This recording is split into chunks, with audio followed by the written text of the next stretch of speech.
Hi ಎಲ್ರಿಗೂ ನಮಸ್ಕಾರ. Welcome to ವರ್ಧಾಯಂ ಬ್ಲಾಗ್ಸ್ ಯೂಟ್ಯೂಬ್ ಚಾನಲ್. ಇವತ್ತು ರಾಗಿ ದೋಸೆ ಮತ್ತೆ ಕಾಯಿ ಚಟ್ನಿ ಯಾವ ತರ ಮಾಡೋದು ಅಂತ ಹೇಳಿ ಬ್ಲಾಗ್ ಅಲ್ಲಿ ನೋಡ್ಕೊಂಡ್ ಬರೋಣ ಬನ್ನಿ. ಮಾಡೋದಕ್ಕೆ ಏನೇನ್ ಇಂಗ್ರೀಡಿಯೆಂಟ್ಸ್ ಬೇಕಂತ ಮೊದ್ಲಿಗೆ ತೋರಿಸ್ತೀನಿ. ನಾನು ಇಲ್ಲಿ 2 ಕಪ್ ರಾಗಿ ಹಿಟ್ಟು ತಗೊಂಡಿದ್ದೀನಿ. ಈ ತರ ಕನ್ಸಿಸ್ಟೆನ್ಸಿ ಒಳಗೆ ಮಾಡಿದ್ರೆ ಚೆನ್ನಾಗಿ ಬರುತ್ತೆ. ಸೊ 2 ಕಪ್ ರಾಗಿ ಹಿಟ್ಟು ಮತ್ತೆ 1/4 ಕಪ್ ಗೋಧಿ ಹಿಟ್ಟು ಮತ್ತೆ 1/4 ಕಪ್ ಅಕ್ಕಿ ಹಿಟ್ಟು ತಗೊಂಡಿದ್ದೀನಿ. ಮತ್ತೆ ರುಚಿಗೆ ಎಷ್ಟು ಬೇಕು ನೋಡಿ ಅಷ್ಟು ಉಪ್ಪು. ಮತ್ತೆ ಕಾಯಿ ಚಟ್ನಿ ಮಾಡೋದಕ್ಕೆ ಕೊಬ್ಬರಿನ ಕಟ್ ಮಾಡಿ ಇಟ್ಕೊಂಡಿದ್ದೀನಿ. ಮತ್ತೆ ಹಸಿಮೆಣಸಿನ್ಕಾಯಿ, ಬೆಳ್ಳುಳ್ಳಿ, ಶುಂಠಿ ಮತ್ತೆ ಕರಿಬೇವು, ಸ್ವಲ್ಪ ಜೀರಿಗೆ ಮತ್ತೆ ಒಂದಿಷ್ಟು ಪುಟಾಣಿ ಬೇಳೆ ತಗೊಂಡಿದ್ದೀನಿ. ಇವಾಗ ಯಾವ ತರ ಮಾಡೋದು ಅಂದ್ರೆ ಒಂದು ಪಾತ್ರೆಗೆ 2 ಕಪ್ ರಾಗಿ ಹಿಟ್ಟು ತಗೊಂಡಿದ್ವಲ್ವ ಹಾಕೊಂತಾ ಇದ್ದೀನಿ. ಇವಾಗ ಮೊದಲಿಗೆ ಹಿಟ್ಟು ಕಲಸಿ ಎತ್ತಿಟ್ಕೊಳ್ಳೋಣ. ಸೊ ಹಂಗಾಗಿ 2 ಕಪ್ ರಾಗಿ ಹಿಟ್ಟು ತಗೊಂಡಿದ್ದೀನಿ. ಮತ್ತೆ ಒಂದ್ ಸ್ವಲ್ಪ ಗೋಧಿ ಹಿಟ್ಟು ಮತ್ತೆ ಒಂದ್ ಸ್ವಲ್ಪ ಅಕ್ಕಿ ಹಿಟ್ಟಕ್ಕಿಂತ ಗೋಧಿ ಹಿಟ್ಟು ಒಂದ್ ಸ್ವಲ್ಪ ಜಾಸ್ತಿ ಇರಬೇಕು. ಸೊ ಆ ತರ ಕನ್ಸಿಸ್ಟೆನ್ಸಿ ಒಳಗೆ ಮಿಕ್ಸ್ ಮಾಡಬೇಕಾಗುತ್ತೆ. ಸೊ ಒಂದ್ ಸ್ವಲ್ಪ ರುಚಿಗೆ ಎಷ್ಟು ಬೇಕು ನೋಡಿ ಅಷ್ಟು ಉಪ್ಪು ಹಾಕೊಂಡು ಮೊದಲಿಗೆ ಹಂಗೆ ಹಿಟ್ಟನ್ನೆಲ್ಲ ಮಿಕ್ಸ್ ಮಾಡ್ಕೊಳ್ಳೋಣ. ಸೇಮ್ ನೀವು ನೀರ್ ದೋಸೆ ಮಾಡ್ತಿರಲ್ಲ ಆ ಕನ್ಸಿಸ್ಟೆನ್ಸಿ ಒಳಗೆ ಬರಬೇಕಿದು. ಹಂಗಾಗಿ ಸೊ ಆತರ ನೀರ್ ಹಾಕಿ ಕಲಿಸ್ಕೋಬೇಕಾಗುತ್ತೆ. ಇವಾಗ ಒಂದ್ ಸ್ವಲ್ಪ ನೀರ್ ಹಾಕೊಂಡು ಚೆನ್ನಾಗಿ ಮಿಕ್ಸ್ ಮಾಡ್ಕೋಬೇಕು. ಯಾವುದೇ ಗಂಟಿಲ್ಲಾರ್ದೆ ಚೆನ್ನಾಗಿ ಮಿಕ್ಸ್ ಮಾಡ್ಕೊಂತಾ ಇದ್ದೀನಿ. ಸ್ವಲ್ಪ ನೀರ್ ಹಾಕೋಂತ ಮಿಕ್ಸ್ ಮಾಡ್ಬೇಕು. ಒಮ್ಮಕ್ಳೆ ನೀರ್ ಹಾಕಿದ್ರೆ ಕನ್ಸಿಸ್ಟೆನ್ಸಿ ತಾಪ್ತಂದ್ರೆ ಮತ್ತೆ ರಾಗಿ ದೋಸೆ ಕರೆಕ್ಟ್ ಆಗಿ ಬರೋದಿಲ್ಲ. ಸೊ ಹಂಗಾಗಿ ಒಂದ್ ಸ್ವಲ್ಪ ನೀರ್ ಹಾಕೋಂತ ಯಾವುದೇ ಗಂಟಿಲ್ಲಾರ್ದೆ ಮಿಕ್ಸ್ ಮಾಡ್ಕೊಂತ ಬರಬೇಕು.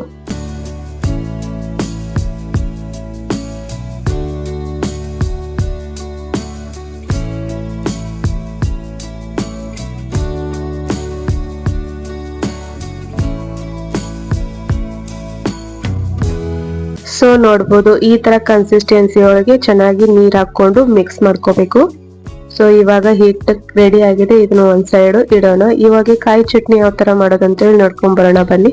ಮೊದ್ಲಿಗೆ ಮಿಕ್ಸರ್ ಜಾರ್ ತಗೊಂಡು ಅದಕ್ಕೆ ಕಟ್ ಮಾಡ್ಕೊಂಡಿರೋ ಹಸಿ ಕಾಯಿನ ಹಾಕೊಂತಾ ಇದೀನಿ, ಕೊಬ್ಬರಿನ.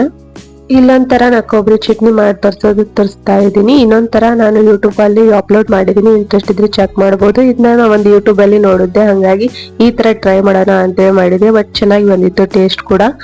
ಸೊ ಇವಾಗ ಖಾರಕ್ಕೆ ಎಷ್ಟು ಬೇಕು ನೋಡಿ ಅಷ್ಟು ಹಸಿಮೆಣಸಿನ್ಕಾಯಿನ ಹಾಕೊಂತಾ ಇದ್ದೀನಿ. ಒಂದ್ ಸ್ವಲ್ಪ ಬೆಳ್ಳುಳ್ಳಿ ಮತ್ತೆ ಶುಂಠಿ, ಸ್ವಲ್ಪ ಕರಿಬೇವು ಮತ್ತೆ ಪುಟಾಣಿ ಬೇಳೆ ಮತ್ತೆ ಸ್ವಲ್ಪ ಜೀರಿಗೆ ಮತ್ತೆ ರುಚಿಗೆ ಎಷ್ಟು ಬೇಕು ನೋಡಿ ಅಷ್ಟು ಉಪ್ಪು ಹಾಕೊಂಡು ಸ್ವಲ್ಪ ನೀರ್ ಹಾಕೊಂಡು ಗ್ರೈಂಡ್ ಮಾಡ್ಕೋಬೇಕು.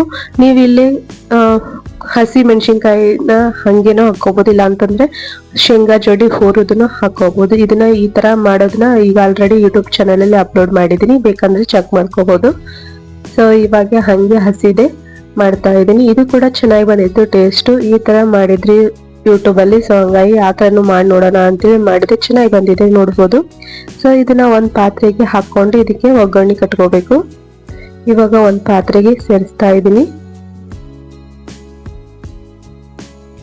ನೀವು ತೆಳಗ್ ಬೇಕಂತಂದ್ರೆ ತೆಳಗುನು ಮಾಡ್ಕೋಬಹುದು ನೀರ್ ಹಾಕೊಂಡು, ಇಲ್ಲ ಈ ತರ ಗಟ್ಟಿ ಬೇಕಂದ್ರೆ ಗಟ್ಟಿನೂ ಮಾಡ್ಕೋಬಹುದು.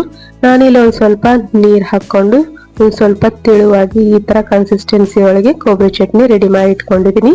ಇದಕ್ಕೆ ಒಗ್ಗರಣೆನು ಕೊಟ್ಕೊಂಡಿದೀನಿ. ಏನಂದ್ರೆ ಸ್ವಲ್ಪ ನೀರಿಗೆ ಜೀರಿಗೆ, ಸಾಸಿವೆ, ಕರಿಬೇವು ಹಾಕೊಂಡು ಚಟಪಟ ಅಂದಿನ ಮೇಲೆ ಇದಕ್ಕೆ ಸೇರಿಸ್ಬಿಟ್ರೆ ರೆಡಿ ಆಗುತ್ತೆ. ನೋಡ್ಬೋದು ಕಾಯಿ ಚಟ್ನಿ ಎಷ್ಟು ಚೆನ್ನಾಗಿ ಕಾಣ್ತಾ ಇದೆ. ರುಚಿ ಕೂಡ ಚೆನ್ನಾಗಿ ಬಂದಿತ್ತು. ಈ ತರ ಒಮ್ಮೆ ಟ್ರೈ ಮಾಡಿ, ಚೆನ್ನಾಗಿ ಬರುತ್ತೆ ಕೊಬ್ಬರಿ ಚಟ್ನಿ.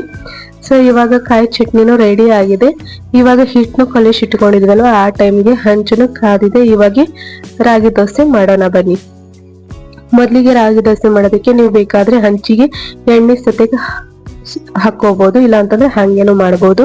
ನಾನು ಇಲ್ಲೇ ಮೊದ್ಲಿಗೆ ಈ ತರ ಹುಯ್ಕೊಂತಾ ಇದೀನಿ ಹಂಚಿನ ಮೇಲೆ. ನೀವು ನೀರ್ ದೋಸೆ ಯಾವ ತರ ಹೊಯ್ತೀರ ನೋಡಿ ಅದೇ ತರನೇ ಹಾಕೋಬಹುದು ಹಿಟ್ಟನ್ನ. ಸೊ ಅದೇ ತರನೇ ಹಾಕೊಂಡು ಇದ್ರ ಮೇಲೆ ನಾನು ಎಣ್ಣೆ ಹಾಕೊಂತಾ ಇದ್ದೀನಿ. 1 ಟೇಬಲ್ ಸ್ಪೂನ್ ಅಷ್ಟು ಎಣ್ಣೆ ಹಾಕೊಂತಾ ಇದ್ದೀನಿ. ನೀವು ಮೊದ್ಲಿಗೆ ಹಂಚ್ ಮೇಲೆನೂ ಹಾಕೋಬಹುದು, ಇಲ್ಲಾಂದ್ರೆ ಈ ತರನು ಮಾಡ್ಬೋದು. ಇವಾಗ ಮೇಲ್ಗಡೆ ನಾನು ಎಣ್ಣೆ ಹಾಕೊಂಡು ಒಂದ್ ಪ್ಲೇಟ್ ಮುಚ್ಚಿ ಬೇಯಿಸ್ಕೊತೀನಿ 1-2 ನಿಮಿಷ. ಸೊ ನೋಡ್ಬೋದು ಇವಾಗ 2 ನಿಮಿಷ ಆಗಿದ್ಮೇಲೆ ಚೆನ್ನಾಗಿ ಬಂದಿದೆ ನೋಡ್ಬೋದು. ಇನ್ನೊಂದ್ ಸ್ವಲ್ಪ ಬಿಡ್ಬೇಕಾಗುತ್ತೆ, ಹಾಗೆ ಎತ್ತಿದ್ರೆ ಹೇಳೋದಿಲ್ಲ ಇದು. ಹಂಗಾಗಿ ಅದು ತಾನಾಗ್ಲೇ ಹಂಚನ ಬಿಟ್ಕೊಂಡು ಮೇಲ್ಗಡೆ ಬರುತ್ತೆ. ಅಲ್ಲಿ ಮಟ ನೀವು ಕಾಯಬೇಕಾಗುತ್ತೆ. ಒಂದ್ ಸ್ವಲ್ಪ ನಿಧಾನದಲ್ಲಿ ಮಾಡ್ಕೋಬೇಕಾಗುತ್ತೆ ಇದನ್ನ, ಇಲ್ಲಾಂದ್ರೆ ಹರಿಯೋ ಸಾಧ್ಯತೆ ಇರುತ್ತೆ. ಸೊ ಹಂಗಾಗಿ ಒಂದ್ ಸ್ವಲ್ಪ ತಾನಾಗ್ಲೇ ಏಳುತ್ತೆ, ಅಲ್ಲಿ ಮಟ ಬಿಡ್ಬೇಕಾಗುತ್ತೆ. ಒಂದ್ ಸ್ವಲ್ಪ ಲೇಟ್ ಆದ್ರೆ ಚೆಂತಿಲ್ಲ, ಬೇಯಿಸ್ಕೋಬೇಕು ಚೆನ್ನಾಗಿ. ಸೊ ನೋಡ್ಬೋದು ಹಂಚಿಂದ ಮೇಲ್ಗಡೆ ಇಳ್ತಾ ಇದೆ ಇವಾಗ ಇದು. ಇವಾಗ ಅವ್ರು ತಿರುಗಿ ಹಾಕೋಬೇಕಾಗುತ್ತೆ. ನೀವು ಒಂದ್ ಕಡೆ ಬೇಯಿಸ್ಕೊಂತೀರ ಅಂದ್ರೂ ಬೇಯಿಸ್ಕೋಬಹುದು, ಇಲ್ಲ ಅಂತಂದ್ರೆ ಎರಡು ಕಡೆನೂ ಬೇಯಿಸ್ಕೋಬಹುದು. ನಾನು ಇಲ್ಲಿ ಎರಡು ಕಡೆನೂ ಬೇಯಿಸ್ಕೊಂತ ಇದೀನಿ.